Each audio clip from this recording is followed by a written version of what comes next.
میں نے تو I have dealt the finance department of the state اور میں نے پلاننگ ڈپارٹمنٹ بھی چلایا ہے ریاست کا. جس دن بجٹ سیشن ہمارا ہوا فرسٹ ڈے میں نے لوگوں سے وہاں پہ کہا, جب جرنلسٹ نے ہم سے پوچھا اسی حوالے سے, یہ ڈیلی ویجرز کے حوالے سے, آئی سیڈ کہ یہ ممکن نہیں ہے, یہ نہیں ہو سکتا حل تب تک جب تک کہ ہماری جو فنڈنگ ہے وہ ریگولر نہ ہو اور انہانس نہ ہو. ہم نے جس وقت یونین بجٹ تھا اس کو میں پوری طرح سے فالو کر رہا تھا. ہوتا کیا ہے, پلاننگ ڈپارٹمنٹ پہلے پلاننگ کمیشن ہوتا تھا, اب انہوں نے اس کا نام چینج کیا کہ ہر سال ہر اسٹیٹ پروجیکشنز اپنی لے کے پلاننگ کمیشن کے پاس جاتی تھی. میں بھی گیا ہوں 2-3 دفعہ پلاننگ کمیشن کے سامنے اپنی اسٹیٹ کی پروجیکشنز کے لیے. اس میں یہ ہوتا تھا کہ اسٹیٹ گورنمنٹ جو ہے وہ اگلے سال کے واسطے پچھلے سال سے زیادہ پروجیکشنز کرتی تھی, زیادہ پیسے حاصل کرنے کے لیے. اور کبھی کبھی تو یہ پلاننگ کمیشن جو ہے وہ ایگری کرتا تھا, کبھی نہیں بھی کرتا تھا. نہیں کرنے کی صورت میں بھی نیچرل سٹیپ اپ ایک کمپوننٹ ہوتا تھا, نیچرل سٹیپ اپ. اس میں 10% کا سٹیپ اپ جو تھا وہ لازمی بن جاتا تھا ہر اسٹیٹ کے واسطے. وہ سٹیپ اپ بھی ہمیں اس بار گورنمنٹ آف انڈیا سے نہیں ملا بلکہ سٹیپ ڈاؤن ہو گیا.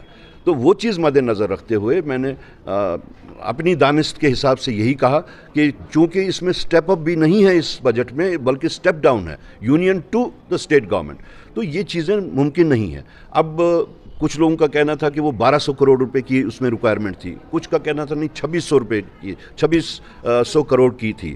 Even if it was 1200 crore, وہ 1200 کروڑ آتا کہاں سے؟ تو ہم نے کوشن کر دیا تھا پہلے سے ہی اسٹیٹ گورنمنٹ کو بھی اور یہاں کے لوگوں کو بھی کہ یہ ممکن نہیں ہے. اب 6 مہینے کا ٹائم دیا گیا تھا. آئی ڈونٹ نو کہ انہوں نے کیا رپورٹ دی ہے تو میں اس کے اوپر کچھ کمنٹ کر پاؤں, لیکن ابھی تک شاید انہوں نے اپنی رپورٹ کو جو ہے وہ پبلک نہیں کیا ہے. ویری نیچرل, پیسے دینے ہیں نا, وہ پیسے کہاں سے آئیں گے؟ وہ پیسے ہماری جو اسٹیٹ ہے یعنی جموں کشمیر جو ہے it's a consumer state, it's not a producing state. ہمیں یہ سب چیزیں ہماری اپنے اون ریونیوز جو ہیں وہ بہت کم ہیں. آپ ہماری جو ایڈجوائننگ اسٹیٹس ہے, پنجاب ہے, ہریانہ ہے, ایون ہماچل ہے, وہ پروڈیوسنگ اسٹیٹس ہیں. Jammu Kashmir is one of the, ایک تو نارتھ ایسٹ میں ہے اور جموں کشمیر جو ہے وی آر کنزیومر اسٹیٹس. تو کنزیومر اسٹیٹس کو چلانے کے واسطے گورنمنٹ آف انڈیا کی طرف سے فائنینشیل اسسٹنس کا ہونا بہت ضروری ہے. تو وہ ابھی تک ہمیں جس کی ہمیں ایکسپیکٹیشن تھیں کہ گورنمنٹ آف انڈیا جو ہے at least after elections, at least after the formation of the government وہ انہانس کرے گی, ویسا ہمیں دیکھنے کو نہیں ملتا. ہاں, سینٹرلی اسپانسرڈ اسکیمز کا جو ہے ان کی لبرل فنڈنگ ہوتی ہے, لیکن جہاں تک سرکار سازی کا تعلق ہے, ہمارے بجٹ کا تعلق ہے, اس میں ہمیں اتنا اسسٹنس نہیں مل رہی.